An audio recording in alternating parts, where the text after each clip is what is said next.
परिवर्तनी एकादशी। मान्यता है कि परिवर्तनी एकादशी व्रत रखकर भगवान विष्णु जी की पूजा करें और यह कथा पढ़े या सुने तो भक्तों को सभी पापों से मुक्ति मिलती है और उसे 1000 अश्वमेघ यज्ञ का फल प्राप्त होता है। कथा इस प्रकार है।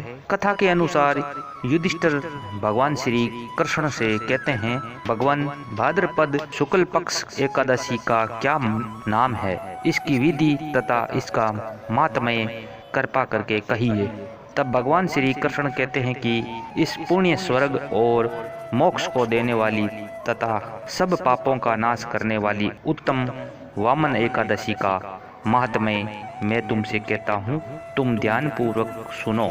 जो मनुष्य इस एकादशी के दिन मेरी वामन रूप की पूजा करता है उससे तीनों लोक पूजे होते हैं। अतः मोक्ष की इच्छा करने वाले मनुष्य इस व्रत को अवश्य करे।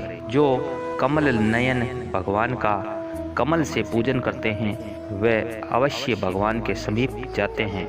जिसने भाद्रपद शुक्ल एकादशी को व्रत और पूजन किया उसने ब्रह्मा विष्णु महेश सहित तीनों लोकों का पूजन किया। अतः एकादशी का व्रत अवश्य करना चाहिए। इस दिन भगवान करवट लेते हैं, इसलिए इसको परिवर्तनी एकादशी भी कहते हैं।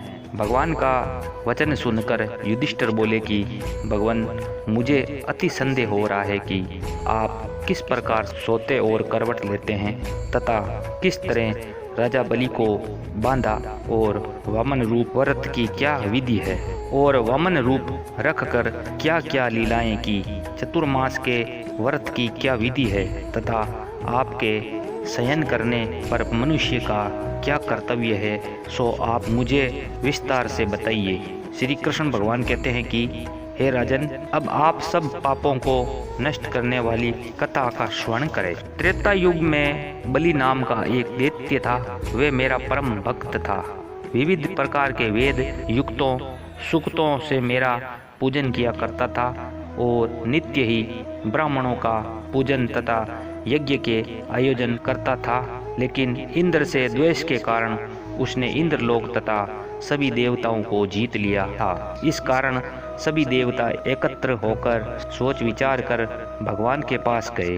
बृहस्पति सहित इंद्रादिक देवता प्रभु के निकट जाकर और नतमस्तक होकर वेद मंत्रों द्वारा भगवान का पूजन और स्तुति करने लगे। अतः मैंने वामन रूप धारण करके 5वां अवतार लिया और फिर अत्यंत तेजस्वी रूप से राजा बलि को जीत लिया।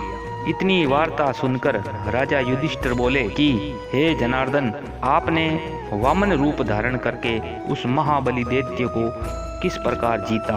श्री कृष्ण भगवान कहने लगे, मैंने वामन रूप धर ब्रह्मचारी बलि से 3 पग भूमि की याचना करते हुए कहा, ये मुझको 3 लोक के समान है और हे राजन, ये तुमको अवश्य ही देनी होगी।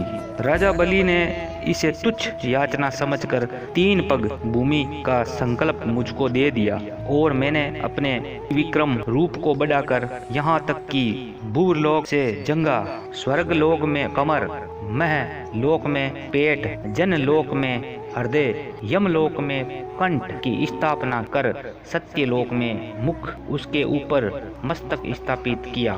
सूर्य चंद्रमा आदि सब ग्रह गण, योग नक्षत्र, इंद्रादिक देवता और शेष आदि सब नागगणीय ने विविध प्रकार से वेद सूक्तों से प्रार्थना की। तब मैंने राजा बलि का हाथ पकड़कर कहा कि हे राजन, एक पद से पृथ्वी, दूसरे से स्वर्गलोक पूर्ण हो गए, अब तीसरा पग कहाँ रखूं? तब बलि ने अपना सिर झुका लिया और मैंने अपना पैर उसके मस्तक पर रख दिया, जिससे मेरा वह बक पाताल को चला गया। फिर उसकी विनती और नम्रता को देखकर मैंने कहा कि हे बलि, मैं सदैव तुम्हारे निकट ही रहूंगा। विरोचन पुत्र बलि के कहने पर भाद्रपद शुक्ल एकादशी के दिन बलि के आश्रम पर मेरी मूर्ति स्थापित हुई। विरोचन पुत्र बलि से कहने पर इस प्रकार दूसरी क्षीर सागर में शेषनाग के पष्ट पर हुई। हे राजन, इस एकादशी को भगवान शयन करते हुए करवट लेते हैं, इसलिए तीनों लोकों के स्वामी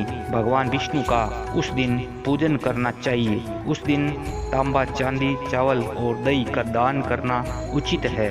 रात्रि जागरण अवश्य करना चाहिए।